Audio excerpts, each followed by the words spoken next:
ॐ अज्ञानतिमिरान्धस्य ज्ञानाञ्जनशलाकया चक्षुरुन्मीलितं येन तस्मै श्रीगुरवे नमः। वाञ्छाकल्पतरुभ्यश्च कृपासिन्धुभ्य एव च पतितानां पावनेभ्यो वैष्णवेभ्यो नमो नमः। नमो महावदन्याय कृष्णप्रेमप्रदायते कृष्णाय कृष्णचैतन्यनामिने गौरत्तुजे नमः। तप्तकाञ्चन गौराङ्गी राधे वृन्दावनेश्वरी वृषभानुसुते देवी प्रणमामि हरिप्रिये। हे कृष्ण करुणा सिन्धो दीनबन्धो जगत्पते गोपेश गोपिकान्त राधाकान्त नमोऽस्तुते। वृन्दाय तुलसीदेव्यै प्रियाय केशवस्य च विष्णुभक्तिप्रदे देवी सत्यवत्ते नमो नमः। जय श्री कृष्ण चैतन्य प्रभु नित्यानंद श्री अद्वैत गदाधर शिवासादि गौर भक्तवृंद। हरे कृष्णा कृष्णा कृष्णा हरे हरे हरे राम राम राम हरे हरे। स्क्रीन शेयर करता हूँ।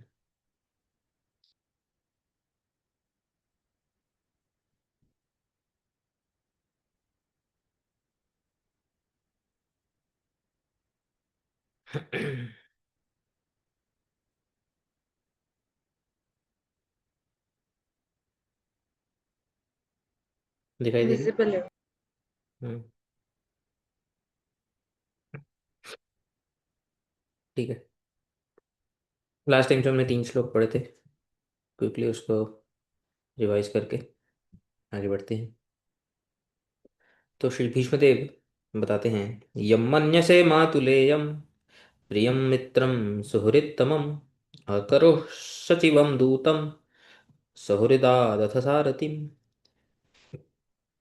तो इस श्लोक में वे बताते हैं कि किस प्रकार भगवान पांडवों को अपना मातुलेय प्रिय मित्र सुहृद, उनके सचिव बनते हैं, दूत बनते हैं, सारथी बनते हैं इत्यादि। ऐसा उनका घना संबंध है पांडवों के साथ। और ये उनके नाना प्रकार के अनुभाव हैं जिससे वे भक्तों के भावों का वर्धन करते हैं, उनके प्रेम का वर्धन करते हैं। फिर आगे बोला है, सर्वात्मनः समदृशो ह्यद्वयस्यानहङ्कृते तत्कृतं मतिवैषम्यं निरवध्यस्य न क्वचित्। तो यहाँ पे भीष्मदेव भगवान के जो ऐश्वर्य को जताने वाले जो नाम है, उनको भी लिस्ट करते हैं और बोलते हैं कि भगवान सबके परमात्मा हैं, समदर्शी हैं, अद्वयस्य, एकम एव अद्वितीयम, अद्वितीय हैं, उनसे अलग कुछ है ही नहीं इस संसार में। और अनहंकृत है, उनका कोई अहंकार नहीं है कि मैं किसका मित्र हूँ या मैं किसी से द्वेष करता हूँ, ये मेरा जो है इससे प्रेम है। ये ऐसा है, ये वैसा है, ऐसा कोई अहंकार न होते हुए भी, परमात्मा के ये सब लक्षण होते हुए भी तत्कृतम, तत्कृतम यानी पूर्व श्लोक में जो बोला था कि भगवान पांडवों के साथ इतने प्रकार के अनुभाव जो होते हैं उनका उनका पोषण करते हैं, मातुले इत्यादि पांडवों को मानना, ऐसा होते हुए भी मति वैषम्यम न। हम्म, भगवान में हमें हमारी मति वैषम्य नहीं होनी चाहिए। ऐसा नहीं सोचना चाहिए कि भगवान जो है उनमें कुछ विषमता है, कुछ पार्शैलिटी है। ऐसा नहीं है। निरवध्य, क्योंकि भगवान के ये जितने भी अनुभाव हैं ये निरवध्य यानी दोष रहित हैं। इनमें कोई भी प्रकार का प्राकृत दोष नहीं है, सब अप्राकृत भगवान के भाव हैं, भगवान के अनुभाव हैं। तो इसीलिए मति वैषम्यम न कुछ, कभी भी भगवान में मति का वैषम्य नहीं होना चाहिए। ये मोस्टली ये जो श्लोक है, ये श्लोक ऐसे साधकों के लिए है जिनकी अभी शुद्ध भक्ति में उतनी अंडरस्टैंडिंग नहीं हुई है, उनके लिए ये श्लोक बोल रहे हैं। तो और ऐसे बहुत बड़े बड़े ऋषि मुनि भी हैं जो शुद्ध भक्ति को जो है अम, अम, इतने डिटेल में उसको न जानकर केवल भगवान के परमात्मत्व को और भगवान के ऐश्वर्य को ही सब कुछ मानते हैं और ये समझते हैं कि भगवान सबके ये हैं, सबके लिए इक्वल हैं। तो ऐसा उन लोगों के लिए ये श्लोक यहाँ पे बताया है। लास्ट जो हमने श्लोक पढ़ा था लास्ट टाइम, तथापि एकांत भक्तेषु पश्य भूपानुकंपितम यन्मे सुंस्त्यजतः साक्षात् कृष्णो दर्शनमागतः। फिर भी आप जैसे एकांत भक्तों के ऊपर, हे भूप, हे युधिष्ठिर, भगवान की अनुकंपा को देखो। पश्य, मेरे जैसे व्यक्ति जो प्राण त्यागने का समय जिसका आ गया है, क्योंकि मेरा आपके साथ संबंध है, इसलिए आपके ऊपर एक और अनुभव है इनका, ये भी इनका अनुभव है, यहाँ पे आना भी भगवान का आपके लिए, आपके प्रति एक अनुभव है कि क्योंकि मेरा आपके साथ ब्लड रिलेशन है। क्योंकि वो उनके ग्रैंडफादर जैसे है ना, तो इसीलिए साक्षात दर्शनम आगतः, साक्षात दर्शन देने श्री कृष्ण जो हैं वो मुझे आ गए हैं, ये आपके ऊपर अनुकंपा का प्रतीक है। ये हमने लास्ट टाइम पढ़ा था। ठीक है। हम्म। अब आगे बढ़ते हैं। आगे क्या बोलते हैं देखो, अभी यहाँ पे युधिष्ठिर महाराज को जो वो शिक्षा दे रहे थे, उससे थोड़ा सा टॉपिक हटके थोड़ा अलग आता है। यहाँ पे देखो क्या बोलते हैं, भक्त्यावेश्य मनो यस्मिन् वाचायन्नाम कीर्तयन् त्यजन कलेवरम योगी मुच्यते काम कर्म भी। यहाँ पे क्या बोलते हैं, इदानीम भावार्थ दीपिका में श्रीधर स्वामी बताते हैं, इदानीम यानी अब, स्वदेह त्याग पर्यंतम, जब तक वो देह का त्याग नहीं करते हैं, स्वदेह त्याग पर्यंतम यानी जब तक उनके देह को, अब उनकी इच्छा मृत्यु है ना, तो जब तक वो देह को छोड़ते नहीं है तब तक श्री कृष्ण अवस्थानम प्रार्थ्यते। श्री कृष्ण तब तक मेरे सामने अवस्थित रहें, उपस्थित रहें, वो कहीं ना जाएं। जैसा मुझे अभी दर्शन हो रहा है उनका, वैसा होता रहे, इस चीज की प्रार्थना करने के लिए ये दो श्लोक बोल रहे हैं, ये वाला श्लोक और अगला श्लोक, भक्त्या इति द्वाभ्याम। तो ये जो भक्त्यावेश मनो यस्मिन, ये श्लोक से जो अगला श्लोक है, श्लोक नंबर 23 एंड 24, ये दो श्लोकों का अभिप्राय बता रहे हैं कि भगवान मेरे सामने खड़े रहें जब तक मैं प्राणों को त्यागता नहीं हूं, जब तक मैं प्राणों को नहीं छोड़ता हूं, तब तक ऐसी मेरी प्रार्थना भगवान से है कि वो कहीं ना जाए। ऐसा बोलते हैं। तो श्लोक का अर्थ क्या है, यस्मिन भक्त्याह मनः आवेश्य, यस्मिन मतलब जिनमें, भक्ति के द्वारा, एकाग्रता के द्वारा मन को आवेश किया जाए, यानी भगवान में, जिनमें मतलब जिसमें यानी भगवान में, यदि भक्ति के द्वारा मन को आवेशित किया जाए, वाचायन नाम कीर्तन, और जिनके नामों का कीर्तन वाणी से हो, कलेवरम त्यजन योगी, हम्म, और स्पेशली प्राणों को त्यागते समय, कलेवर यानी देह को त्यजन यानी त्यागते समय, अंत काल में यदि जो योगी है, भक्ति योगी, भक्ति सहित मन का आवेश भगवान में करे और अपनी वाणी से उनका नाम कीर्तन करे, तो क्या होता है, काम कर्म भी मुच्यते, संसारिक कामनाओं से और ये कर्मों का जो चक्र है, पुनरपि जननम पुनरपि मरणम मरणम, इससे वो क्या हो जाता है, मुच्यते, यानी कि वो मुक्त हो जाता है, ऐसा बोल रहे हैं। तो ये वाला श्लोक का जो अन्वय है वो अगले श्लोक से है। जब दोनों श्लोक एक साथ पढ़ेंगे तब ये जो भावार्थ यहाँ पे बताया है वो आपको समझ में आएगा। हम्म। श्री जीव गोस्वामी प्रभु क्या बोलते हैं, भक्त्या इति युग्मकम, युग्मकम ये भी वही बोल रहे हैं कि ये जो दोनों श्लोक हैं ये एक साथ अन्वय होता है इनका, योगी समाहितांतःकरण सन। योगी कौन है, ये जो श्लोक में योगी की बात की है ना यहाँ पे, योगी, त्यजन कलेवरम योगी, तो किस प्रकार का योगी, समाहित अंतःकरण, जिसका अंतःकरण यानी चित्त मन इत्यादि जो है वो समाधिष्ट है, यानी कि जो है completely engrossed in the thoughts of भगवान। यस्मिन् भक्त्या मनः आवेश्य वा वाचा नाम मात्रम कीर्तयन वा कलेवरम त्यजन मुच्यते, ऐसे भगवान में, इन्होंने वा लगा दिया है, ये जो श्लोक में ये दो सेंटेंस आए हैं ना, दो दल हैं यहाँ पे। भक्त्यावेश मनो यस्मिन वाचा यन नाम कीर्तयन। हम्म, तो इनमें कोई प्रपोजिशन नहीं लगा हुआ है श्लोक में। जीव गोस्वामी ने बताया कि ये वा से जुड़े हुए हैं। वा का अर्थ क्या होता है? और और। यानी कि वो बता रहे हैं भक्ति के द्वारा या तो मन भगवान में हो, या फिर मुख से भगवान का नाम कीर्तन हो रहा हो, कोई एक भी अगर हो रहा हो अंतकाल में, तो योगी मुच्यन्ते काम कर्म भी, तो अंत कले त्यजन योगी जो अपना देह का त्याग कर रहा है वो काम और कर्म से मुक्त हो जाता है। इवन वन इज सफिशियंट, तो what to talk about if there are both of them. That is, ये उनका भाव है। समझ में आया?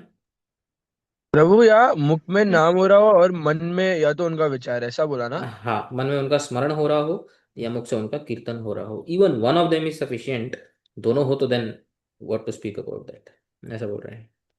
समझ। हम्म, ठीक है ना। तो इसी से जुड़ा अगला श्लोक भी है। तो यहाँ पे उन्होंने क्या बोला कि जिनका ज- देह को त्यागने वाला जो योगी है,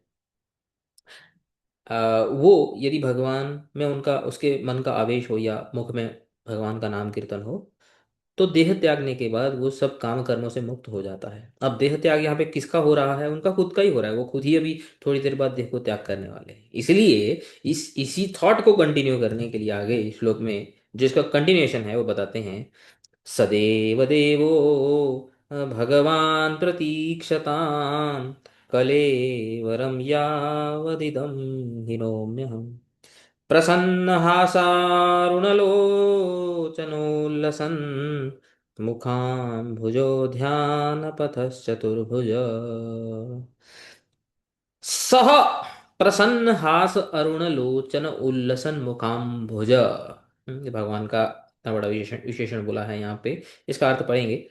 ध्यान पतः देव देव, यानी ध्यान पतः, ध्यान के जो विषय हैं, ऑब्जेक्ट ऑफ मेडिटेशन, जो मेरा जो योगी जिनमें ध्यान करता है ना, वो कौन है? वो देव देव जो भगवान है। हम्म, सह देव देव भगवान, हाँ, चतुर्भुज, जो चतुर्भुज श्री कृष्ण हैं, यावत अहम, जब तक मैं, इदम यानी शरीरम, कलेवरम, हिनोमी, हिनोमी यानी त्यजामी, जब तक मैं नहीं त्यागता हूं, तो ये सब इन्फर्ड है। प्रतीक्षताम, प्रतीक्षताम यानी के तावत कालम, तब तक, अग्रतः स्थितः, मेरे सामने खड़े रह करके, प्रतीक्षताम, वो थोड़ी प्रतीक्षा करें, वेट करें, वो कहीं भाग ना जाए। ऐसी मेरी भगवान से प्रार्थना है। तो टीका में क्या बोलते हैं? यावद, देखो यहाँ पे बोला है ना श्लोक में, यावद, यावद अहम इदम कलेवरम हिनोमी, जब तक मैं अपने शरीर को त्याग नहीं करता हूं तब तक। अच्छा, अब आप सोचो, ये हम कब बोलते हैं? जब तक मैं ये नहीं करता, आप यहां से जाना नहीं।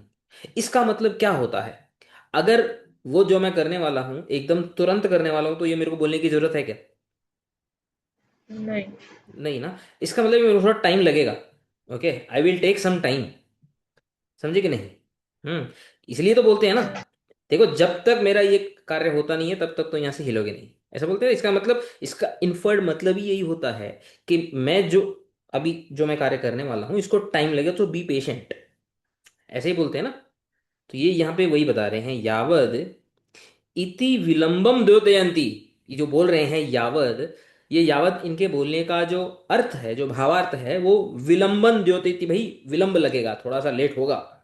थोड़ा शांति से भी यहाँ पे रुकना, ठीक है ना, जाना, भाग नहीं जाना कहीं पे। ऐसा इस भावना से वो बोल रहे हैं। अहम हिनोमी, हिनोमी का अर्थ बताते हैं त्यजामी, जब तक मैं त्याग नहीं देता। अच्छा, अहम हिनोमी, जब तक मैं त्यागता नहीं।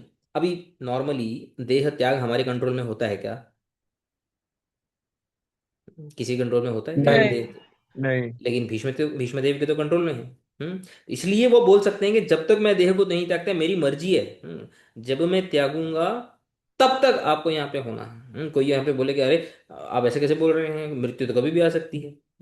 नहीं, उनके कंट्रोल में है, इसलिए बोलते हैं अहम हिनोमी, जो इतना कॉन्फिडेंस से बोल रहे हैं कि जब तक मैं नहीं त्यागता, त्यजामि इति स्वातंत्रम सूचयति।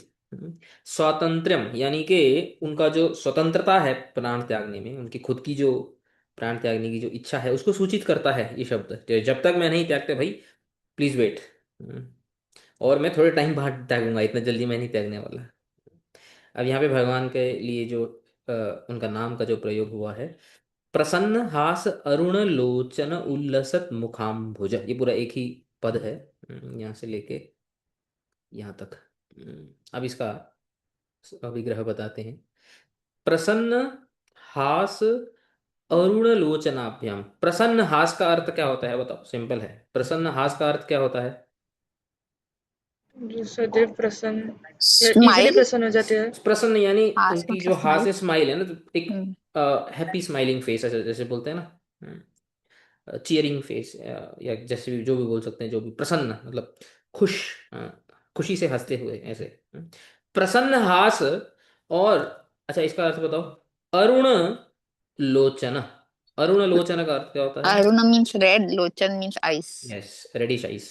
हम्म तो अच्छे से, मतलब प्रसन्न रूप से हंसते हुए, हम्म और जिनकी आंखें जो हैं वो अरुण सी हैं, रेडिश सी हैं। लोचनाभ्याम, यानी अपनी हास से और अपनी रेडिश आइस से, जिनका जो मुखाम्भुजम, मुखाम्भुजम का अर्थ क्या होता है? Lotus face. लोटस फेस, जिनका जो लोटस फेस है उल्लसित हो रहा है। उल्लसित बोलते हैं ना, उल्लसित किसको बोलते हैं? यानी कि शाइन हो रहा है, या फिर रुचिरम, रुचिरम जैसे यानी ब्यूटीफुल, ब्यूटी मैनिफेस्ट हो रही है जिसकी, यस्य, हम्म, जिनकी, हम्म, वे भगवान प्रतीक्षताम, वे भगवान जो है मेरी प्रतीक्षा करें। फिर इस श्लोक में क्या लिखा है? ध्यान पथ, ध्यान पंथा विषय, यानी कि ध्यान का विषय, ऑब्जेक्ट ऑफ मेडिटेशन। मैं किसके ऊपर ध्यान कर रहा हूं, वो कौन है? वो यही है, श्री कृष्ण ही। हम्म, ऐसे। फिर बोलते हैं, यो अन्यैष चिन्त्यते केवलम सो अग्रतः स्थितः सन माम प्रतीक्षताम इति अर्थः। वो बोलते हैं, यो अन्यै चिन्त्यते, बड़े बड़े जो ऋषि मुनि होते हैं, अन्य, अदर्स, उनके द्वारा यदि भगवान उनके चिंतन में भी आ जाएं, देह को त्यागने त्यागने के काल में, वो अपने आप को बहुत धन्य समझते हैं। हम्म, केवलम, केवलम मतलब only if Bhagwan comes into their memory, तो then they think themselves to be very very fortunate. यो अन्य केवलम चिंत्यते, वो भी बड़े बड़े महामुनि योगी जो जन्मों जन्मों की तपस्या करते हैं, जन्मों जन्मों को भक्ति करते हैं, उसके बाद जाके भगवान किसी एक जन्म में, अंतकाल में उनके जो है स्मृति स्मरण पंथा में आते हैं। लेकिन मेरे लिए क्या है? सह, वे जो भगवान है, अग्रतः स्थित सन, वो मेरे सामने खड़े हैं, डायरेक्टली इन फ्रंट ऑफ मी, और वो वेट करें। बोलते हैं माम प्रतीक्षताम, थोड़ी मेरी वेट करें। थोड़ा टाइम लूंगा। समझ आया? हम्म। हाँ। अभी जीव गोस्वामी क्या बोलते हैं, देखो। प्रसन्न हास इति आदिना तद दर्शन बहुकालार्थम एव शरीर त्यागे विलंब कृत इति लभ्यते। ये बताते हैं, थोड़ा सा हिंट देते हैं कि ये क्यों विलंब करेंगे अभी यहाँ पे, क्यों पर्पसली ये जो है, क्या बोलते हैं, ज्यादा टाइम क्यों लेंगे। बताते हैं। इसी इसी इसी जो भगवान का जो पद लिया ना, पद जो भगवान के बारे में जो डिस्क्राइब कर रहे हैं, प्रसन्न हास इति जो बोला है, इत्यादि ना, उल्लसित मुखाम्बुज इत्यादि जो बोला है, तद दर्शन बहुकालार्थम, क्योंकि अगर मैं जितना ज्यादा टाइम लगाऊंगा उतना ज्यादा मैं भगवान को देख सकता हूँ। आप देखो, आप जिनसे प्यार करते हो, उनको मुख देखना अच्छा लगता है कि नहीं अच्छा लगता? है ना? तो जिनका भगवान से प्रेम होता है, उनको बस भगवान को देखना ही अच्छा लगता है। तो मेरे को थोड़ा दिल भर के, जैसे तो दिल कभी भरता नहीं है भक्तों का, बट फिर भी जो लौकिक भाषा में जैसे बोलते हैं कि जी भर के मुझे आपका दर्शन करना है, इसीलिए मैं टाइम टाइम लगाऊंगा, इसलिए आप कहीं जाना नहीं। बहुकालार्थम एव शरीर त्यागे विलंब कृता इति लभ्यते, ऐसा समझना होगा। ततः च शरीर अंतर प्राप्तो सत्याम कदा व दर्शनम स्यात्। बोलते हैं कि और एक कारण ये भी है कि शरीरांतर प्राप्त हो, अगर मैं प्राण छोड़ दिया और मुझे दूसरा शरीर मिल गया, कदा वा दर्शनम से आज, वापस कभी आपके दर्शन होंगे, मैं कहाँ पे जाऊंगा, आप कहाँ पे होगे, वी डोंट नो। इति उत्कंठा इष्टद्वार इति गम्यते, इसलिए उत्कंठित हो रहे हैं, ईगर हो रहे हैं कि अब जो मेरे को मौका मिला है भगवान का डायरेक्ट फेस टू फेस देखने के लिए, और भगवान साक्षात स्वयं रूप से यहाँ पधारे हैं, इन भगवान को मैं जितना ज्यादा टाइम देखता रहूं, ऐसी मेरी भावना है। हम्म, तो फिर वो क्या बताते हैं, वो एक श्लोक कोट करते हैं। यावन में, यावन न मे नरदशा दशमी कुतोपि इति आदिकम ही श्री लीला सुखस्य अपि प्रार्थनम श्रूयते। अच्छा, लीला शुक कौन है?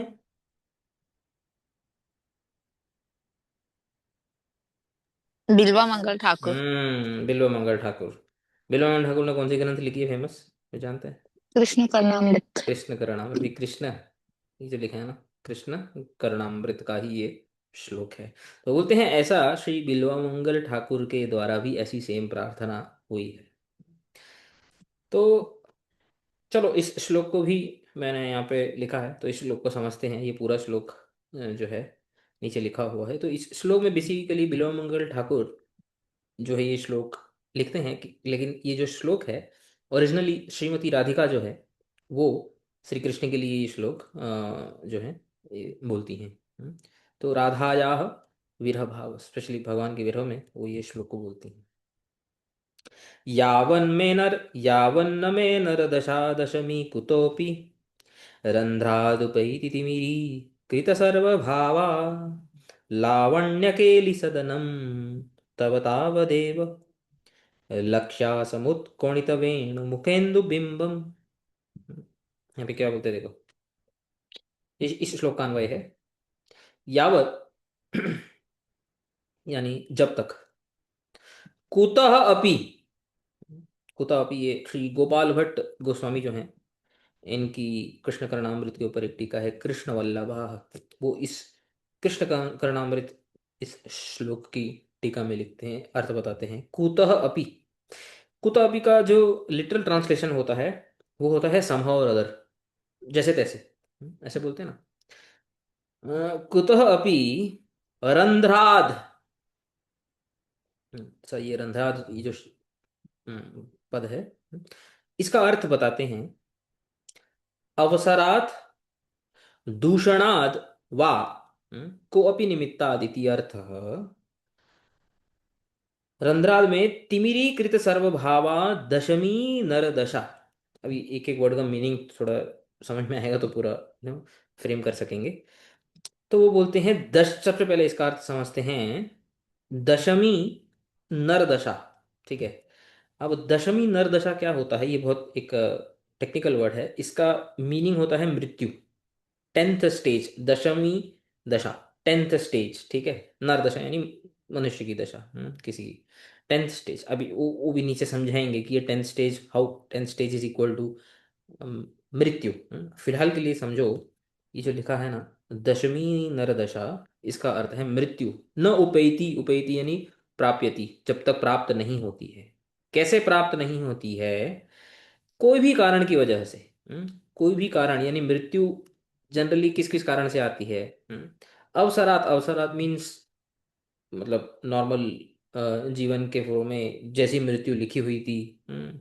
मतलब जैसे नॉर्मली एज से जैसे कोई अवसर आ गया, मृत्यु का अवसर आ गया, जैसे बोलते हैं ना मृत्यु का टाइम आ गया। ऐसे, या तो दूषणाद वा, किसी दूषण से, किसी बीमारी से, या किसी एक्सीडेंट से, या समहाउ किसी भी निमित्त से। निमित्त का अर्थ होता है या किसी भी कारण से, किसी भी हेतु से। हम्म तो यहाँ पे देखो क्या बोलते हैं, जब तक समहाउ और अदर, मतलब नेचुरली या किसी एक्सीडेंट वगैरह से, किसी भी कारण से, तिमिरीकृत सर्वभावा, ये जो मृत्यु है ये उसका विशेषण है। जब तक मेरी मृत्यु नहीं होती है। तो बेसिकली इसका भाव, इस भाव का मतलब ये है कि जब तक मेरी मृत्यु नहीं होती है, तावदेव, तब तक, लावण्य केली सदनम, ये भगवान का एक नाम है। उत्क्वणित वेणु मुख इंदु बिंबम, भगवान का जो मुख, इस सब अर्थ का मीनिंग, अर्थ इस शब्दों का अर्थ समझेंगे।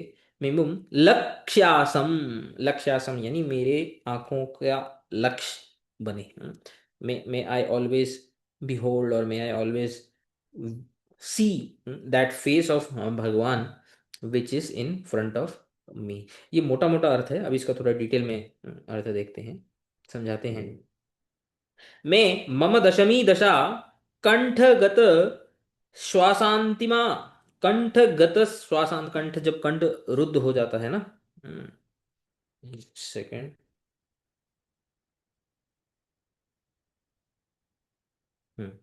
कंठगत श्वासांतिमा, श्वास अंतिम, अंतिम श्वास, कंठ जब जो है सांस लेने में योग्य नहीं होता है, तो बेसिकली मृत्यु की बात कर रहे हैं। तिमिरीकृत, तिमिरीकृता का तिमिर का अर्थ क्या होता है? अज्ञान, बहुत बड़ा। अज्ञान अच्छा, तिमिरांधस्य। तिमिरंधस्य, हाँ। तिमिरांधस्य। तो उसमें तिमिर आता है। तो तिमिरीकृत यानी निरस्तीकृत सर्वभावा। निरस्त मीन्स निवृत्त, ओके, मीन्स अनइंटरेस्टेड, ये उस अर्थ में ले रहे हैं। जैसे जैसे अंधेरा, जैसे आपने बोला ना कि अंधेरे को एक अलग सेंस में ले रहे हैं कि कंप्लीटली डिसइंटरेस्टेड। जैसे कभी कभी बोलते हैं जीवन में अंधेरा आ गया है, जीवन में कुछ अच्छा ही नहीं लगता है, ये उस सेंस में ले रहे हैं तिमिरीकृत। तिमिरीकृता निरस्तीकृत सर्वे भावा। भावा का अर्थ क्या ले रहे हैं? पदार्था, यानी इस संसार में जितने भी पदार्थ हैं, जितनी भी वस्तुएं हैं, यस्याम सा, तो यानी एतेन शब्द स्पर्श आदिना दर्शनम निरस्तम, यानी कुछ भी देखना, कुछ भी खाना, कुछ भी पीना अच्छा नहीं लगता जब तक ऐसी दशा नहीं आती है। यानी मृत्यु काल में बेसिकली जिसकी मृत्यु आती है, उस टाइम पे ऐसे ही होता है ना, आप जब प्राण निकल रहे होते हैं शरीर से, कुछ अच्छा थोड़ी लगता है। नो बडी लाइक्स कि सामने से कोई डांस चल रहा है, कोई मूवी चल रही है, कोई स्पोर्ट्स चल रहा है, चलो आपके लिए कुछ अच्छा खाने के लिए, खाने ही नहीं होता है, देखने ही नहीं होता है, सुनने नहीं होता है। तो बेसिकली वो मृत्यु की दशा को ही एक्सप्लेन कर रहे हैं। तो जब तक मेरी ऐसी दशा नहीं आती है, तब तक भगवान मेरे सामने, मेरी मेरे जो है आंखों के सामने विराजमान रहे, वो मेरे लक्ष्य बन के रहे, मेरी आंखों का जो लक्ष्य है, ऐसे वो मेरे सामने रहे। अच्छा, दशमी दशा क्या होती है?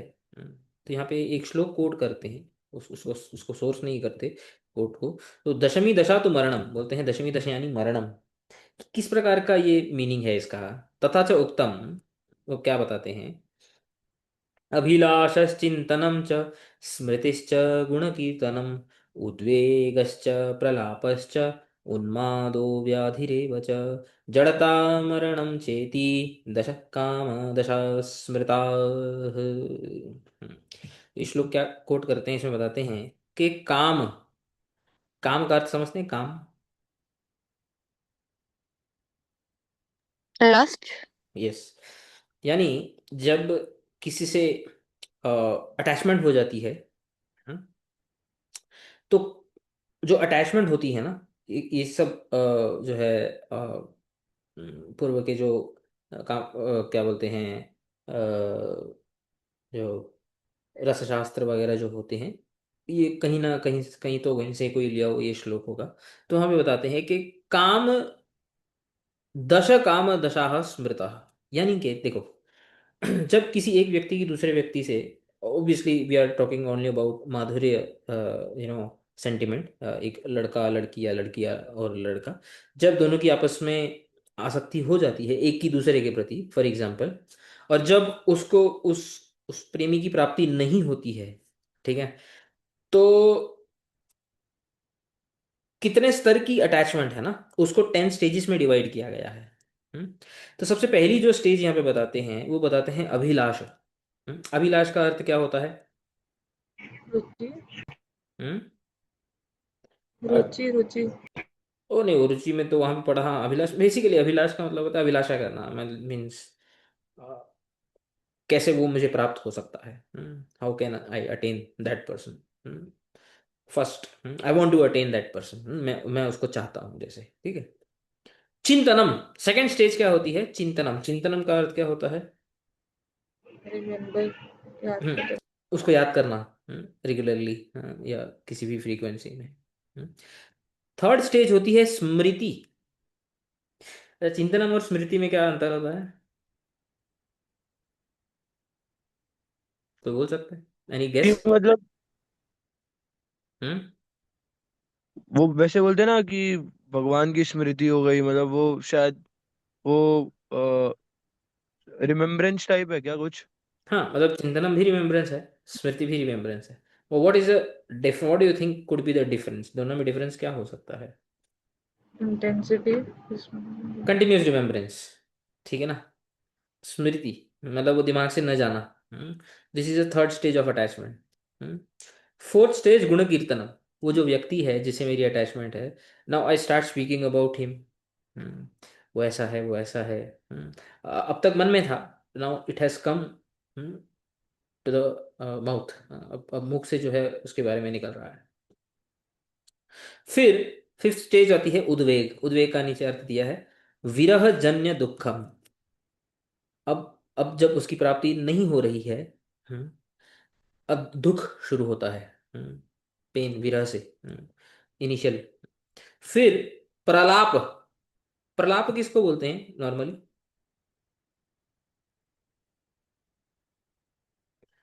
मालूम मालूम है कि नहीं? प्रलाप ये शब्द सुना होगा, कहीं ना कहीं यूज करते हैं। बड़बड़ाना बेसिकली, कि जब अगर किसी की आसक्ति किसी के साथ होती है तो बड़बड़ाने लगता है ना, जैसे लिखा ना यहाँ पे, प्रलाप अनर्थ वाक्यम, कुछ भी बोलते रहना, सेंसलेस टॉक। फिर नेक्स्ट जो स्टेज होती है उन्माद। उन्माद का अर्थ क्या होता है?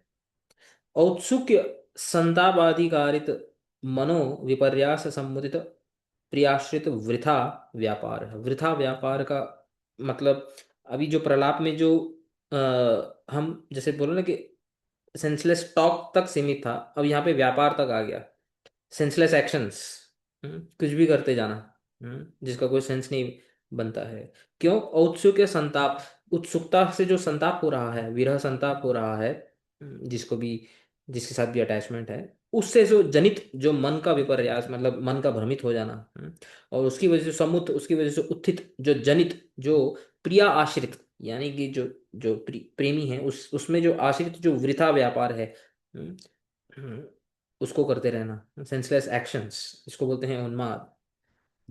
व्याधि, व्याधि का मतलब रोग, उसके बाद धीरे धीरे बीमारी, this is the eighth stage.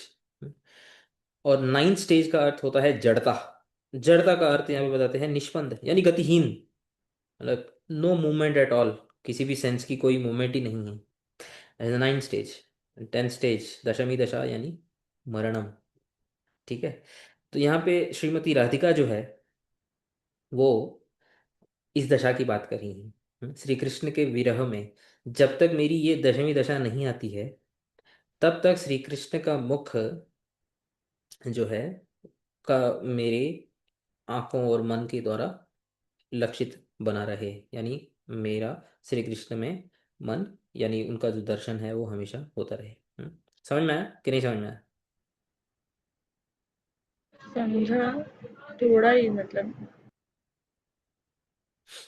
तो बेसिकली ये क्या बोलते हैं, ठीक है, वो थोड़ा ही समझेगा स्टार्टिंग स्टार्टिंग में, ज़्यादा नहीं समझेगा। तो दीज आर ऑल इमोशंस हैं, ठीक है ना, कि जब कोई किसी के प्रति जो है फील करता है। लेकिन यहाँ पे ना एक डाउट आना चाहिए, फॉर एग्जांपल, ठीक है, ये काम बोला है यहाँ पे, ठीक है, तो हाउ कैन यू नो जो क्या बोलते हैं, श्रीमती राधा और श्री कृष्ण के बीच में जो उच्च कोटि का जो प्रेम है, उसको यहाँ पे काम के श्लोक से हम क्यों समझा रहे हैं? यहाँ पे काम का जो श्लोक है, ये डाउट आता है कि नहीं आता है?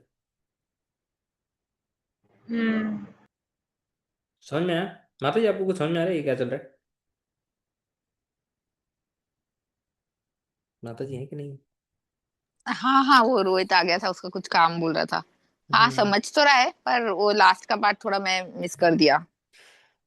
तो बेसिकली यहाँ पे बोल रहे हैं कि काम दशा स्मृता, ये काम की दशाएं हैं। मेरा क्वेश्चन ये था कि ये काम किस काम क्यों बोल रहे हैं यहाँ पे, why they are, why the word काम इज गिवन हेयर, उसके उसके उसके लिए श्री रूप गोस्वामी भक्ति रसामृत सिंधु में इसको क्लैरिफाई करते हैं।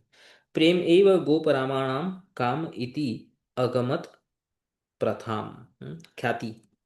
प्रथा, प्रथा किसको बोलते हैं? प्रथा चलती आ रही है बोलते हैं इसको, क्या बोलते हैं? प्रैक्टिस। लीनियज। हाँ मतलब कुछ तो चलता आ रहा है पहले से। रिचुअल। हाँ एक, ट्रेडिशन टाइप। हाँ हाँ हाँ, एक कुछ तो प्रैक्टिस चलती आ रही है, रिचुअल चलता आ रहा है पहले से, that is how it is coming from. तो वो क्या बोलते हैं, क्या प्रैक्टिस चलती आ रही है? प्रेमैव गोपरामाणाम। गोप रमणियां कौन होती हैं? गोपियां। गोपियाँ। गोपियां। गोपियों का जो प्रेम है वो प्रेम एव, यानी वही प्रेम, काम इति अगमत, काम इसी इस नाम से जाना जाता है। ख्याति यानी प्रथा, ये प्रथा चलती आ रही है। तो याद रखना कि काम दो प्रकार का होता है, एक मटेरियल काम और एक स्पिरिचुअल काम, यानी कि अपराकृत काम। वो जो अपराकृत काम होता है उसी को प्रेम बोलते हैं, दैट इज नथिंग बट प्रेम। ठीक है। तो यहाँ पे जो काम दशा की बात हो रही है, दिस इज नथिंग बट प्रेम दशा। समझ में आ गया? तो ये श्रीमती श्रीमती राधा जो है, श्री कृष्ण के विरह में उनकी जो प्रेम, उनके प्रेम की जो 10 दशाएं हैं वो ये हैं। और दशमी दशा बोलने का अर्थ ये है मरण। समझ में आया अभी? हम्म। अभी बाकी के जो श्लोक में लिखा है उसको देखते हैं। मुख इंदु बिंबम इत्यादि बोल रहे हैं। मुख इंदु बिंबम। मुख इंदु, इंदु का अर्थ क्या होता है?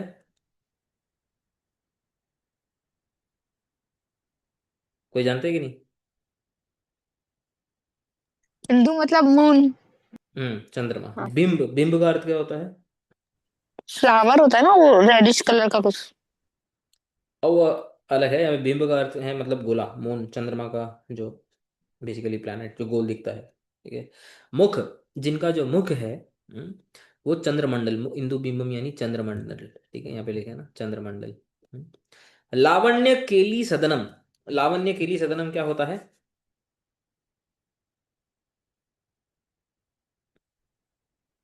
लावण्य का अर्थ जानते हैं? लावण्य का अर्थ हाँ। सिंपली बेसिकली मीन्स ब्यूटीफुल, ऐसे समथिंग लाइक दैट। लावण्य केली सदनम, इसका अर्थ बताते हैं, लावण्यम माधुर्य परंपरा तस्या क्रीड़ा गृहम। जितनी भी स्वीट जो क्रीड़ाएं हैं, जो पास टाइम्स हैं, उनका घर। सदनम, सदन, सदन जानते हैं, सदन घर को बोलते हैं। हम्म, उनका आश्रय, जिनका मुख जो है वो कैसा है? इंदु बिंबम लावण्य केली सदनम, जितनी भी माधुर्य क्रीड़ाएं हैं, लीलाएं हैं, उनका आश्रय उनका मुख है। यदवा, और सेकंड इंटरप्रिटेशन, लावण्यानाम केलीनाम च सदनम, यानी कि माधुर्य लीलाओं का जो है वो सदन है, यानी कि ब्यूटी का भी सदन है और माधुर्य लीलाओं का भी वो, it is a house basically. Krishna मुख लावण्यम एव भक्तैर लावण्यम। भक्त का, भक्ति के द्वारा जो सुंदरता, जो जो बेसिकली जो अट्रैक्शन भक्त की जहाँ पे होती है वो होती है कृष्ण मुख लावण्यम। केवल मात्र श्री कृष्ण के मुख के ऊपर ही भक्त की जो है अट्रैक्शन होती है, इति उच्यते। क्यों? तद अनुभवेन, श्री कृष्ण के लावण्य का अनुभव करके, अन्य लावण्य, और किसी भी प्रकार की सुंदरता जो है, अट्रैक्शन जो है, लावण्य बुद्धि अभावत, उसमें लावण्य बुद्धि का अभाव होने से और कुछ अच्छा नहीं लगने से, केवल और केवल मात्र श्री कृष्ण की जो नाम रूप गुण लीला इत्यादि, ये जो उनसे संबंधित ये जो भक्तियां हैं, इन्हीं से ही श्री कृष्ण स्मरण में ही भक्त का जो भक्त की आकर्षण और भक्त का अट्रैक्शन होता है। और लास्ट में बताते हैं उत्क्वणित वेणु। उत्क्वणित वेणु का अर्थ बताते हैं, उत का अर्थ बताते हैं उत्कृष्टम। उत्कृष्ट का अर्थ क्या होता है? बढ़ना। श्रेष्ठ मतलब, जैसे अच्छी क्वालिटी, ऐसा कुछ। क्वणितम का अर्थ बताते हैं ध्वनि। यस्य मतलब जिनकी वेणु में उत्क्वणित, उत्कृष्ट ध्वनि है, यानी बहुत अच्छी ध्वनि है। यस्य तादृश वेणु, ऐसी वेणु को धारण करने वाले। तो ये पूरे पद का अर्थ क्या हुआ है? यावन में नरदशा दशमी कुतोपि समहाव रदर रंध्राद उपैति, जब तक मेरी मरण दशा नहीं आती है, तिमिरीकृत सर्वभावा, और वो दशा कैसी है? सारे पदार्थों को जो है तिमिरीकृत कर देती है, निरस्तीकृत कर देती है, कुछ भी अच्छा नहीं लगता है। तो तब तक लावण्य केली सधनम, सब सुंदरता का जो आश्रय है और सब माधुर्य लीला का जो आश्रय, तब आपका तावदेव, तब तक जो मुख है कैसा है? उत्कोणित वेणु मुख इंदु बिंबम, वो वेणु सहित जिसकी ध्वनि उत्कर्ष है, और वो मुख जो इंदु यानी चंद्रमंडल के जैसा है, लक्ष्यासम, वो मेरे आंखों के और मन के लक्षित रहे। ये ऐसा सिमिलर श्लोक यहाँ पे कोट कर रहे हैं कृष्ण कर्णामृत का जीव गोस्वामी ये बताने के लिए कि ऊपर भागवतम में भी जो श्री भीष्म देव ने जो प्रार्थना की है ये इससे मिलता जुलता श्लोक है। और यही भक्त की जो है अंतरिच्छा होती है। समझ में आया? हाँ, एक बार उस श्लोक में रंध्रात का मतलब वापस बताएंगे? रंध्रात मतलब हेतु, मरण का हेतु। हम्म, तो रंध्राद मतलब अवसराद मतलब नॉर्मल डेथ, दूषणाद मतलब कोई एक्सीडेंटल या बीमारी से दूषित होने से कोई डेथ। इट जस्ट मीन्स हेतु, कॉज ऑफ डेथ। तो इधर लिखे ना को अपि, हम्म, कुतो अपि, समहाउ और other, with by any cause, जैसे भी हो मृत्यु, तब तक बेसिकली। ठीक है। समझा। तो सारार्थ दर्शनी में दोनों श्लोकों का टीका एक साथ बताते हैं। भक्त्यावेश इत्यादि प्रतीक्षताम क्षणम अत्र एव तिष्ठतु। भीष्मदेव बोलते हैं ना, अभी भीष्मदेव के ऊपर वापस आते हैं, तो थोड़ा सा डाइवर्ट हो गया था उस श्लोक में। तो भीष्मदेव क्या बोल रहे हैं, तब तक भगवान मेरी प्रतीक्षा करें। तो प्रतीक्षायाम यानी क्षणम अत्र एव तिष्ठतु, थोड़ा थोड़ा समय यहीं पर ही रहो। यावद अहम किंचित विलंब्य चक्षुर्भ्याम एव सौंदर्य अमृत पिबन स्वस्य मनो अनुलापन प्रकाशयन स्तौमी इति भावः। तो जब तक मैं अपने आंखों से आपका जो सौंदर्य अमृत है, आपके मुख का जो सौंदर्य अमृत है उसको मैं पान करूं, और अपना जो मनो अनुलाप यानी मनोगत भाव, मेरे जो भाव हैं उसको मैं प्रकाशित करूं, यानी जब तक मैं आपकी स्तुति ना करूं, स्तौमी इति भाव, तब तक आप प्रतीक्षा करें। मम उपास्यत्वात् ध्यानस्य पंथा विषयीभूतो यह सर्वकालम एव भवेत् स प्रसन्नहास इत्यादि रूपो अस्मिन् अंतकाले साक्षात नयन गोचर एव तिष्ठतु इति भाव। वो बोलते हैं कि जो मेरे ध्यान पंथा में हमेशा ही रहते हैं भगवान, इसमें तो कोई डाउट ही नहीं है। उपास्यत्वाद, मेरी मैं जिनकी उपासना करता हूँ, जो मेरी ध्यान पंथा के जो विषय हमेशा रहते हैं, वे प्रभु आज सर्वकाल मतलब हमेशा ही मेरे ध्यान में तो हमेशा ही रहते हैं, लेकिन आज स्पेशल क्या है, सप्रसन्न हास इत्यादि, जो प्रसन्न उल्लसित इत्यादि जो बोला था, रूप, इस रूप में अस्मिन काले यानी कि मेरे अंत काल में साक्षात नयन गोचर एवं तिष्ठतु, साक्षात डायरेक्टली मेरे आंखों के सामने होकर वे विराजमान हो, ऐसा मेरा भाव है। फिर इस श्लोक में चतुर्भुज का भी प्रयोग किया था, तो बोलते हैं चतुर्भुज इति भीष्म से उपास्य मंत्र ध्यान से तथा त्वम अवगम्यति। बोलते हैं कि भीष्मदेव जो मंत्र उपासना करते हैं, जो भी भगवान का मंत्र चयन करते हैं, उसमें भगवान का चतुर्भुज इत्यादि जो रूप है उनके मंत्र को चयन करते हैं, ऐसा हमें जानना होगा। समझ में आया? हाँ। अभी आगे बढ़ते हैं। तो भीष्मदेव ने बेसिकली दो श्लोकों में यही बोला है कि जिनका ध्यान या जिनके नाम कीर्तन करने से योगी जो है वो काम और कर्म से मुक्त हो जाता है, ऐसे प्रभु जो हैं, जो साक्षात भगवान श्री कृष्ण है, मेरी ध्यान के पंथा जो है वो मेरे सामने खड़े रहे जब तक मैं प्राणों को नहीं त्यागता। फिर आगे सूत गोस्वामी यहाँ से कंटिन्यू करते हैं। वो क्या बोलते हैं देखो। अच्छा, प्रश्न ये उठता है कि भीष्म ने जो युधिष्ठिर को जो संवाद, जो भीष्म युधिष्ठिर का जो संवाद है, वो क्या खत्म हो गया क्या यहाँ पे? नहीं, खत्म नहीं हुआ है। ये जो संवाद है ये महाभारत में बहुत डिटेल में आता है, यानी कि इतना डिटेल में आता है कि महाभारत का लगभग लगभग ऐसा बोल सकते हो कि समवेयर अराउंड 30-40% जो महाभारत है वो यही संवाद है। इट इज दिस संवाद। महाभारत कितना बड़ा ग्रंथ है, उसमें 1 लाख श्लोक है। तो 1 लाख श्लोक के जो 30-40% जो कंटेंट है महाभारत का, it is this conversation between Bhishma and Yudhishthira. ये इतना बड़ा है, तो इतना टाइम लिया था भीष्म देव ने। ये जो बोल रहे हैं ना कि तब तक रुकें, तो ऑलमोस्ट 50 डेज के ऊपर जो है ये संवाद चला था। और 50 डेज, 50 कुछ डेज तक, 40-50 कुछ डेज तक भगवान वहीं पे रुके हुए थे। इसलिए बता रहे हैं कि थोड़ा मैं विलंब करूंगा। यानी भीष्मदेव जी भर के भगवान को इतने दिनों तक देख रहे थे। और साथ साथ में बहुत कुछ बोल रहे थे, आगे बताएंगे भीष्म युधिष्ठिर को के साथ वो किन किन विषयों पे चर्चा कर रहे थे। तो आगे सुत गोस्वामी बताते हैं, युधिष्ठिरस्तदाकर्ण्य शयानं शरपञ्जरे अपृच्छद्विविधान् धर्मान् ऋषीणां चानुशृण्वताम्। युधिष्ठिरः तद आकर्ण्य, तद मतलब जो अभी भीष्मदेव ने जो अभी तक बोला है, जो भी भगवान किस प्रकार भक्तों के जीवन में जो भी करते हैं, वो अच्छे के लिए करते हैं, इस विषय को लेकर के जो जो भी युधिष्ठिर को बोला है, तद आकर्ण्य, श्रुत्वा वो सुनकर, शरपंजरे, शरपंजरे यानी शरशय्यायाम, यानी तीरों की शैया पे, शयानम यानी सोए हुए, यानी भीष्म जो हैं, भीष्मम, ऋषिणाम च अनुशीर्णवताम, और जितने भी ऋषि इत्यादि थे, व्यास इत्यादि जितने भी ऋषि थे, वो सब भी वहां पे उपस्थित थे। वो भी इस इन वार्ताओं को अनुश्रवण कर रहे थे, सुन रहे थे। ऐसे भीष्म को इस सिचुएशन में विविधान धर्मान अपृच्छत, बहुत सारे धर्मों के बारे में पृच्छत, अपृच्छत यानी उन्होंने प्रश्न किए। तो ये पूरा का पूरा, क्योंकि महाभारत में ऑलरेडी वेद व्यास जो हैं वो डिस्क्राइब कर चुके हैं, यहाँ पे सिर्फ एक थोड़ा जिस्ट है, सिर्फ एक जिस्ट है भीष्म युधिष्ठिर संवाद का, जो यहाँ पे इन्होंने बोला है। बाकी इन्होंने यहाँ पे सिर्फ इतना बोला है कि बहुत सारे धर्म, आगे एक दो श्लोक में आएगा कि किस कौन से धर्मों के बारे में बोला है, वो डिटेल सब महाभारत में दिया हुआ है। तो यहाँ पे बोलते हैं तद आकर्ण्य का अर्थ यहाँ पे बताते हैं, सा अनुकंपम वाक्यम आकर्ण्य। तो अब तक भीष्मदेव ने जो भी बोला है उसे भीष्मदेव उनके ऊपर अनुकंपा से बोल रहे हैं, मर्सीफुली, है ना, या क्या बोलते हैं उसको, एक दया भावना और एक स्नेह भाव दिखाते हुए पांडवों को उन्होंने जो भी उपदेश दिया उसको सुनकर, तो युधिष्ठिर ने बहुत सारे प्रश्न किए। वो कैसे वाक्य थे, जीव गोस्वामी और बता रहे हैं, तद निज चिर स्थिति प्रकाशकम, निज स्थिर स्थिति।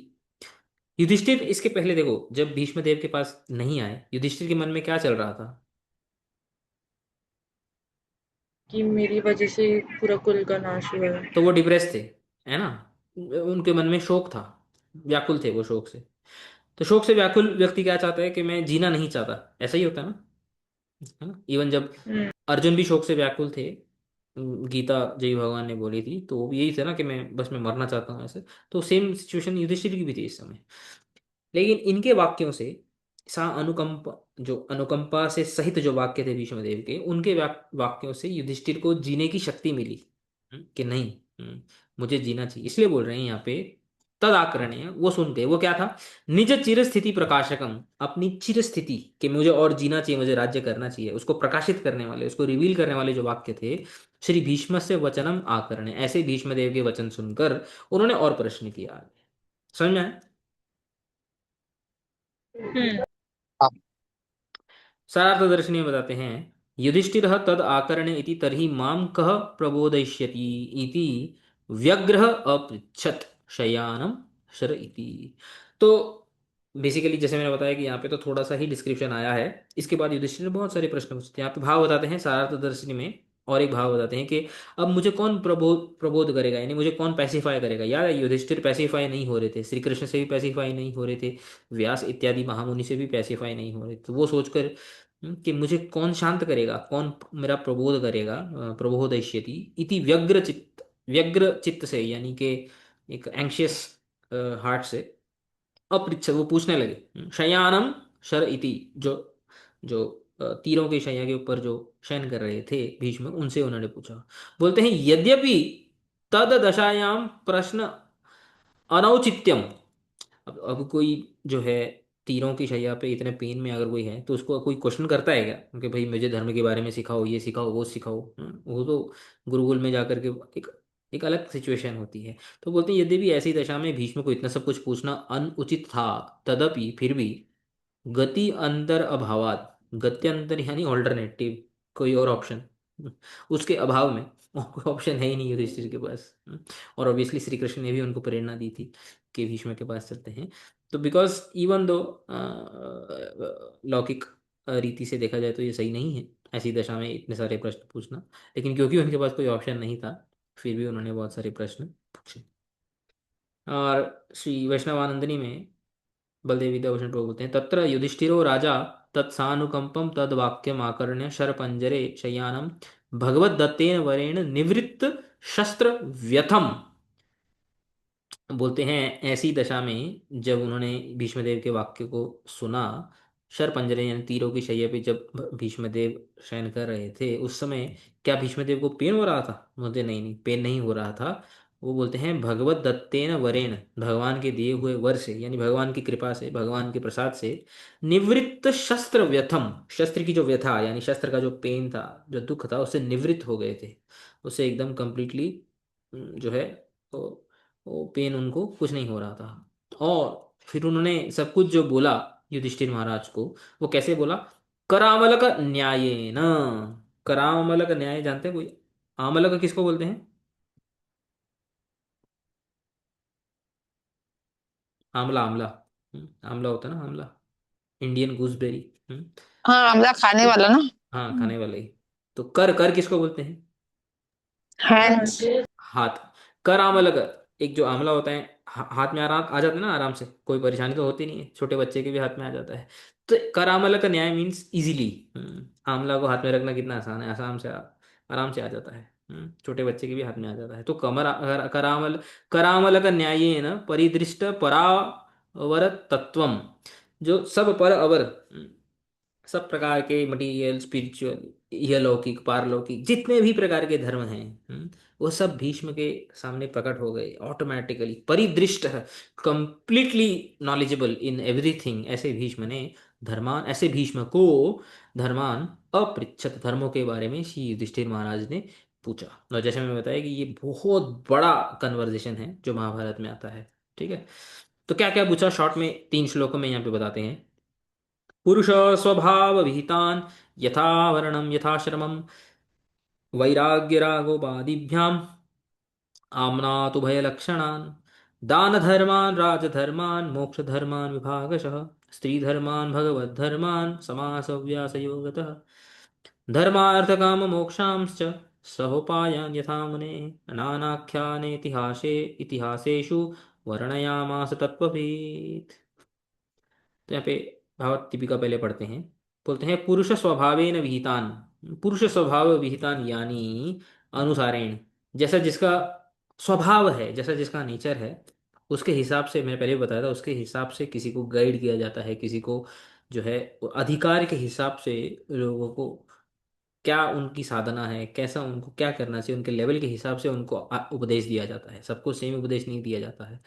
तो पुरुष स्वभाव अनुसारेण नर जाति साधारणान वर्णयाम आस इति तृतीयेन अन्वय। 3 श्लोकों में जो साधारण धर्म होते हैं नर, नरों के लिए, नर जातियों के नहीं, मनुष्यों के लिए जो साधारण धर्म होते हैं, ये 3 श्लोकों में यहाँ पे उन्होंने क्या क्या पूछा युधिष्ठिर महाराज ने, और भीष्म देव ने सामने से क्या क्या बताया, वो बता रहे हैं।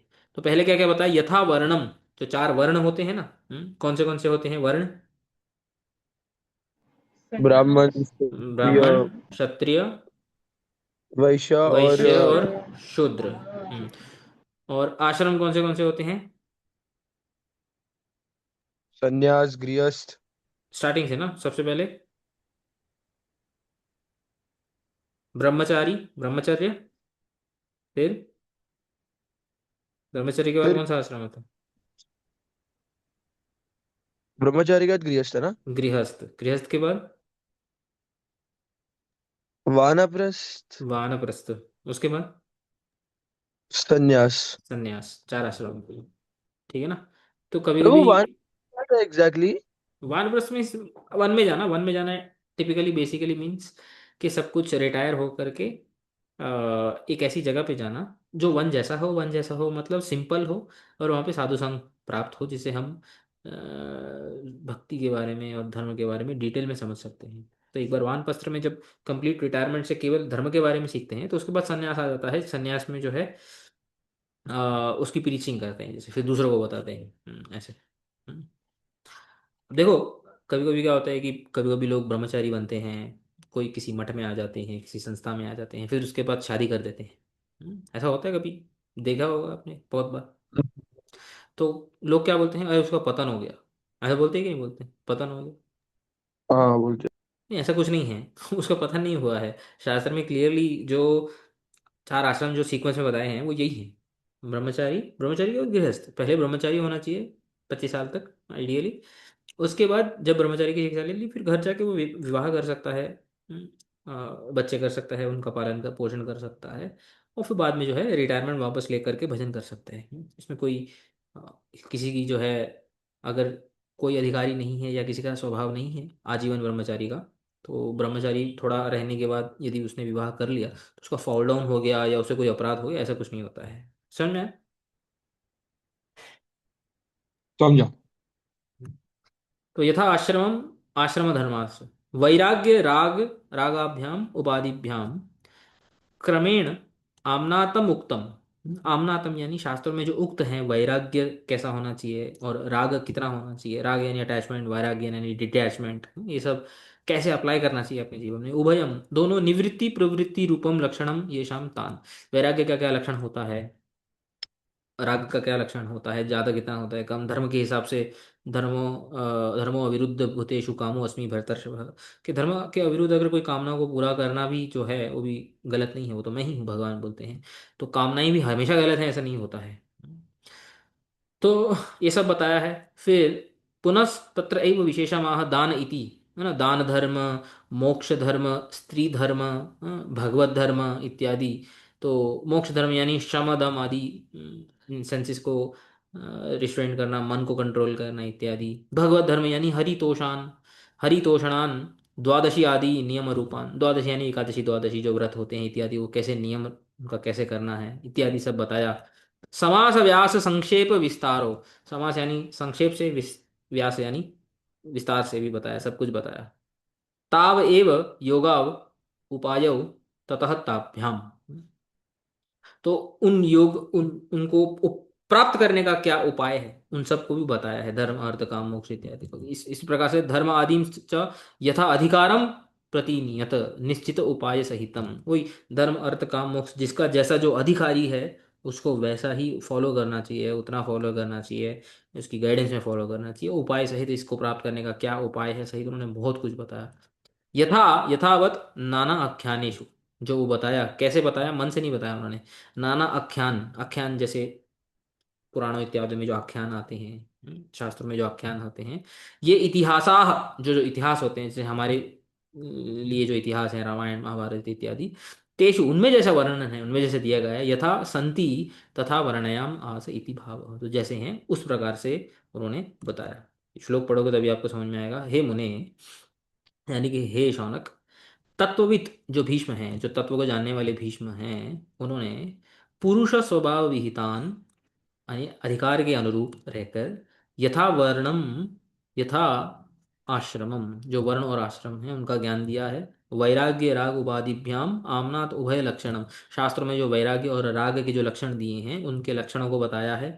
दान धर्मम, दान धर्म के बारे में बताया है, राजधर्म के बारे में बताया है, मोक्ष धर्म के बारे में बताया है, स्त्री धर्म के बारे में बताया है, भगवत धर्म के बारे में, भक्ति के बारे में बताया है। विभागशः इन विभाग कर करके, कैटेगराइज कर करके, क्लासिफाई कर करके, टाइम प्लेस, अधिकारी सरकमस्टेंस सबके हिसाब से प्रॉपरली सब कुछ बताया उन्होंने। समास व्यास शॉर्ट में भी बताया, डिटेल में भी बताया। सह उपायान धर्म अर्थ काम मोक्ष इत्यादि जो चार पुरुषार्थ हैं उनको प्राप्त करने के क्या उपाय होते हैं सब सहित उनके जो डिटेल दिए, तो कैसे सब बताया, ऐसे यथा नाना आख्यान इतिहासेषु वर्णयाम आस, जिस प्रकार नाना आख्यान इतिहासों में वर्णन किया गया है उसको प्रमाण दे देकर कोट कर करके उन्होंने बताया। समझ में आया? हाँ। यहाँ पे श्री विश्वनाथ चक्रवर्ती ठाकुर क्या बोलते हैं देखो, ततः यथा वर्णम इत्यादि अयम अर्थः, उसका क्या अर्थ है देखो, थोड़ा सा डिटेल में बताया। नहीं ब्रह्मचार्य आदि आश्रम धर्माः सर्वैरेव द्विजैः सर्वे क्रमेणैव अनुष्ठेय इति नियमः, बोलते हैं कि ऐसा कोई जरूरी नहीं है कि ब्रह्मचारी के बाद जो है गृहस्थ होना चाहिए, गृहस्थ के बाद वानप्रस्थ होना चाहिए, वानप्रस्थ के बाद संन्यास होना चाहिए, ऐसा कोई 100% जरूरी नहीं है। वो बोलते हैं किंतु वैराग्यम चेत सदैव भिक्षवो भवेयुः तदा रागश्चेत गृहस्था एव सदा इति, तो अगर वैराग्य ज़्यादा है तो हमेशा ही भिक्षुक का जीवन जी सकता है, सन्यासी का बन सकता है डायरेक्टली, और अगर राग है, अटैचमेंट्स है, तो घर में जा सकता है। डिपेंड करता है, तो नथिंग इज रॉन्ग। ब्रह्मचारी से संन्यास बनना भी सही है, जो होता है हम देखते हैं। और ब्रह्मचारी से घर में आ जाना, घर में आकर के भजन करना, धीरे धीरे जो है अपने अ, घर वालों का पालन इत्यादि करके वापस से धीरे धीरे एज आते वक्त सब कुछ ग्रेजुअली छोड़ देना, वो भी सही है, दोनों सही है।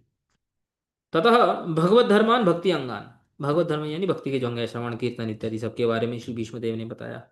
इति मोक्ष धर्मेभ्यो अपि अस्य पार्थक्यम श्रेष्ठम च व्यंजितम, तो यहाँ पे जो देखो श्लोक श्लोक में लिखा है ना, अ, यहाँ पे मोक्ष धर्म भी लिखा है और भगवत धर्म भी लिखा है। तो बता रहे हैं कि भगवत धर्म अलग से इसलिए लिखा है कि भगवत धर्म मोक्ष धर्म से श्रेष्ठ है, पार्थक्य यानी श्रेष्ठ है, ऐसा व्यंजित होता है। तो वो अलग है। भगवत धर्म यानी जो प्रेम को प्राप्त, जैसे भगवान के प्रेम को प्राप्त करते हैं, और मोक्ष धर्म यानी जो ज्ञान से केवल जो है ब्रह्म में विलीन होते हैं वो, दोनों अलग हैं। एवं च उक्ताः सर्वे धर्माः चतुर्षु वर्गेषु एव पर्यस्य पर्यवसयन्ति इति उक्तपोष न्यायेन तान एव धर्म इति।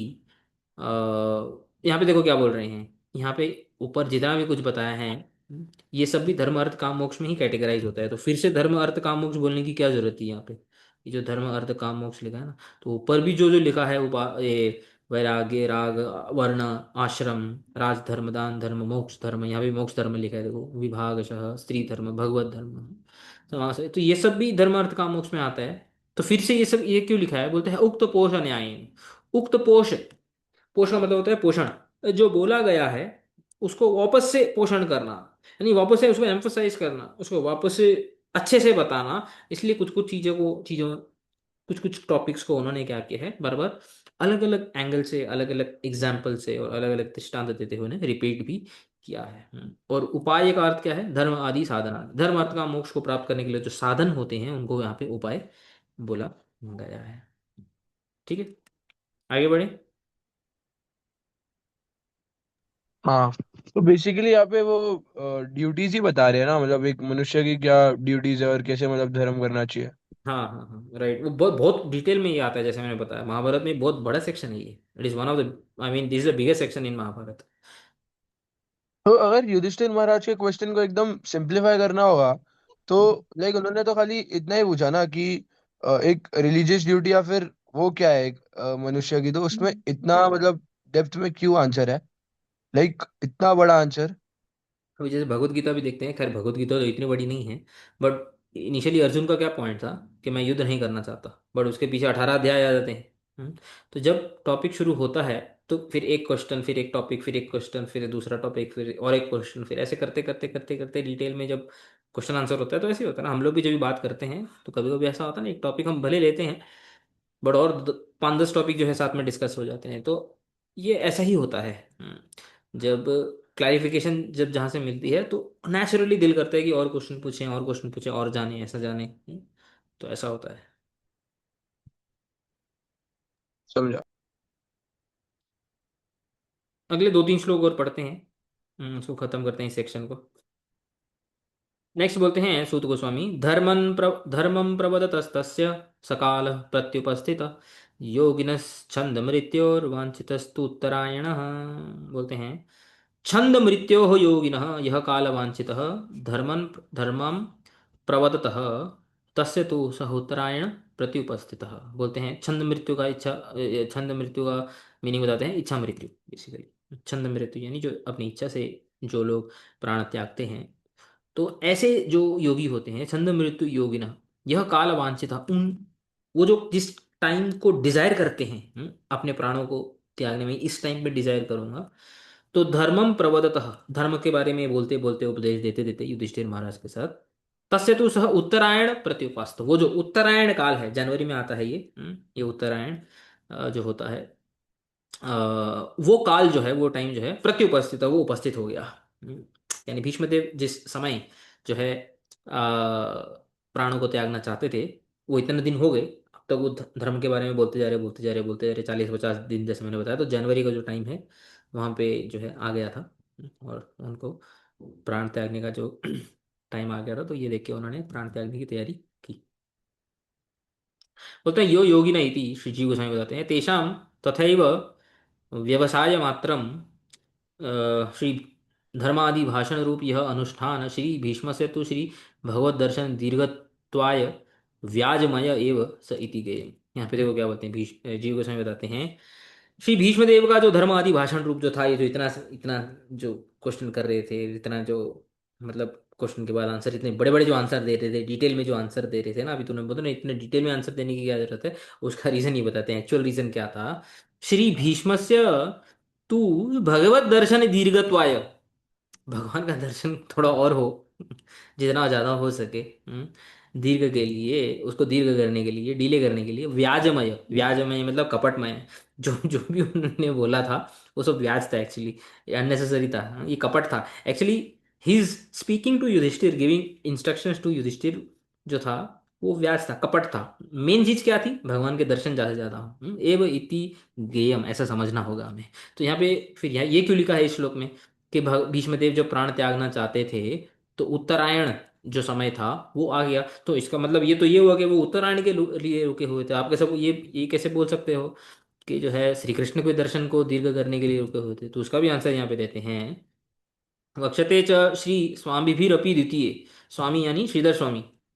श्रीधर स्वामी जो भावार्थ दीपिका के कमेंट है, वो बोलते हैं द्वितीय यानी द्वितीय स्कंद में इस श्लोक में स्थिरम सुखम चासनम, ये श्लोक यहाँ पे देखो, ये श्लोक है स्थिरम सुखम चासनम आसितो यति ही यदा जिहासुर इमम अंगलोकम काले च देशे च मनो न सज्जयेत। ये मेन लाइन है इस श्लोक में। आता है कि जो योगी है जब मन को स्थिर करके प्राण त्यागने का, जब रेडी होता है प्राण प्राण त्यागने के लिए, जब अंत काल जब उसका आता है, तो काले च देशे च मनो न सचेत, न काल और न देश उसके मन में किसी भी चीज का कोई थॉट नहीं होता है। हाँ, बस वो अपने योग के ऊपर यानी भगवान के साथ जो कनेक्शन है उसी के ऊपर वो कॉन्सेंट्रेटेड होता है। इसलिए यहाँ पे बोलते हैं, उसी श्लोक की टीका पे श्रीधर स्वामी यहाँ पे बोलते हैं, देशे पुण्य क्षेत्र काले, पुण्य क्षेत्रे, मतलब कि जैसे लोग बोलते हैं ना कि मैं वृंदावन में जाके प्राण त्यागना चाहता हूँ, मायापुर में या काशी में इत्यादि अलग अलग जगहों पे। तो पुण्य क्षेत्र यानी वो देश, और काले उत्तरायण आदो, यहाँ इस टीका में भी जीव Shridhar Swami same same time बताते हैं। उत्तरायण, उत्तरायण काल इज कंसिडर्ड शास्त्र में one of the most auspicious time. मनो न सज्जयेत न संगम प्रापयेत, मतलब जो योगी है उसको देश और टाइम से कोई आसक्ति नहीं होती है। आसक्ति, वो बोलते हैं न देश कालो योगी न सिद्धि हेतु, देश और काल योगी का सिद्धि यानी योग में सिद्धि यानी परफेक्शन का हेतु कारण नहीं होता है। तो कारण क्या होता है? किंतु योग एव इति, उसका योग यानी भगवान के साथ जो उसका स्मरण है भगवान के प्रति, और भगवान के प्रति जो उसकी भक्ति है, वो भक्ति योग ही उसके परफेक्शन का कारण होता है। तो यहाँ पे इस श्लोक में भी ये जो बताया है, यहाँ पे जीव गोस्वामी बताते हैं कि ये भी एक गौण कारण यहाँ पे बता रहे हैं कि उत्तरायण के लिए श्री भीष्मदेव वेट कर रहे थे। मुख्य कारण ये है कि भीष्मदेव भगवान के जितना ज्यादा दर्शन हो सकता है इसके लिए जो है अपने जो उपदेश को बढ़ाए जा रहे थे। समझ में आया? हाँ। हम्म। बट जो उन्होंने जो डिटेल्स दिए या फिर जो उनका ये था, हम्म। जो कन्वर्सेशन था वो वैलिड ही था, बट उन्होंने अननेसेसरीली खींचा, ये लिखा है ना। देखो हर एक चीज ना अलग अलग लेवल पे होती है, ठीक है? अननेसेसरीली शुद्ध भक्ति के पॉइंट ऑफ व्यू से अननेसेसरी है। It is only from the point of जब दर्शन जो होता है ना, किस दर्शन के पॉइंट ऑफ व्यू से आप बोल रहे हो, ये बहुत इंपॉर्टेंट होता है। यहाँ पे जीव गोस्वामी शुद्ध भक्ति के पॉइंट ऑफ व्यू से बोल रहे हैं। अननेसेसरी मतलब कुछ भी अननेसेसरी था ऐसे मतलब नहीं है। जिनकी जो अधिकार है, जिनका धर्म अर्थ काम मोक्ष का जो अधिकार है, उनके लिए वो जो इंस्ट्रक्शंस है महाभारत में, these are the most valuable instructions, उनमें उसकी कोई वैल्यू नहीं है। हाँ, बट जो शुद्ध भक्ति के पॉइंट ऑफ व्यू से अगर इसको समझते हैं तो उनकी कोई जरूरत नहीं, क्योंकि शुद्ध भक्ति में बोले ना कर्म ज्ञान अनावृतम, कर्म और ज्ञान का कोई जो है आवरण नहीं होना चाहिए शुद्ध भक्ति पे। तो उस पॉइंट ऑफ व्यू से आप किस पॉइंट ऑफ व्यू से बोलते हो ना, आपका पॉइंट ऑफ व्यू बहुत इंपॉर्टेंट होता है। It is very very important. कोई भी एक स्टेटमेंट कॉन्टेक्चुअल होती है, आप उसको जनरल नहीं बना सकते कि सबके लिए बकवास है या सबके लिए ये जो हमारे आचार्य जो टीकाएं लिख रहे हैं ना, ये एक स्पेसिफिक दर्शन गौड़ीय दर्शन के पॉइंट ऑफ व्यू से है। Others may disagree, others may not agree, that is okay. But Mahabharata में तो ये चीज और बहुत ज्यादा डिटेल्स में होगी ना। हाँ हाँ, मैं वही तो बता रहा हूँ ना, हम्म। महाभारत में तो ये बहुत बड़ा सेक्शन है महाभारत का। ऑलमोस्ट 35% का कुछ सेक्शन महाभारत का इनका इनका कन्वर्सेशन है। तो वो सब बकवास थोड़ी है महाभारत में। वेद व्यास जी ने सब कुछ जो है व्यथा थोड़ी लिखा हुआ है। It is for the particular अधिकारी, जो उनके अधिकारी हैं उनके लिए लिखा है। समझ में? हाँ हाँ, समझा समझा, मतलब दर्शन जिस तरीके से हम कर रहे हैं वो बहुत मैटर करता है। ये इसी दर्शन का कॉन्सेप्ट आपको याद रखना पड़ेगा। इंडिया में दर्शन शब्द प्रयोग करते हैं ना, जिसको जनरली फिलोसफी ट्रांसलेट करते हैं इंग्लिश में, but it's not a good translation, क्योंकि उसका कोई वर्ड ही नहीं है दर्शन का कोई और भाषा में दार्शनिक बोलते हैं ना, दार्शनिक, सीयर, हम्म। फिलोसोफर। तो इंडिया में दर्शन का इंडियन कॉन्सेप्ट को समझने के लिए आपको ये बहुत इंपॉर्टेंट समझना है कि आप किस पॉइंट ऑफ व्यू से बोल रहे हो। If your point of view is different, your understanding is different. And it is not that only your understanding is right, ऐसा भी नहीं होता है। अलग अलग अधिकार के बेसिस के ऊपर, अलग अलग दर्शन के बेसिस के ऊपर multiple things can be right, multiple interpretations can be right. हम एक ही धारा से, गौड़ीय वेदांत से हम एक ही धारा में होते हुए भी इतने अलग अलग आचार्यों के अलग अलग इंटरप्रिटेशंस पढ़ते हैं।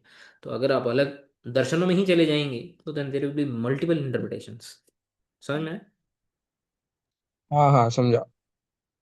इसलिए कोई भी चीज को वो ग्रांटेड नहीं ले लेना चाहिए कि भाई यही है बाकी सब गलत है, ऐसा नहीं होता है। फिर दो श्लोक पढ़ते हैं लास्ट के। तदोपसंवृत्य गिरः सहस्रणी विमुक्त संगम मन आदि पुरुषे कृष्णे लसत्पीतपटे चतुर्भुजे पुरः स्थिते मीलित दृग्व्यधारयत्। तो क्या बोलते हैं, तदा सहस्रणी ही गिरः। सहस्रणी का अर्थ बताते हैं, देखो सहस्रणी का बहुत अच्छा अर्थ बताते हैं। सहस्रणी, कौन है सहस्रणी? युद्धे समीप स्थान, युद्ध में, जब समीप स्थान मतलब आजू बाजू में, जब युद्ध हो रहा है आजू बाजू में, समीप स्थान सहस्रम रथिनो नयति, हजारों हजारों रथियों को जो नय करते हैं, यानी जो पालन करते हैं, पालयति। हम्म, ऐसे सहस्रणी ही भीष्म। यानी भीष्मदेव इतने बड़े फाइटर हैं, इतने स्ट्रांग फाइटर है कि उनके होने से आजू बाजू के हजारों फाइटर्स प्रोटेक्टेड, अपने आप को प्रोटेक्टेड महसूस करते हैं कि भाई भीष्म हमारे बाजू में है। तो हमें कुछ नहीं हो सकता है।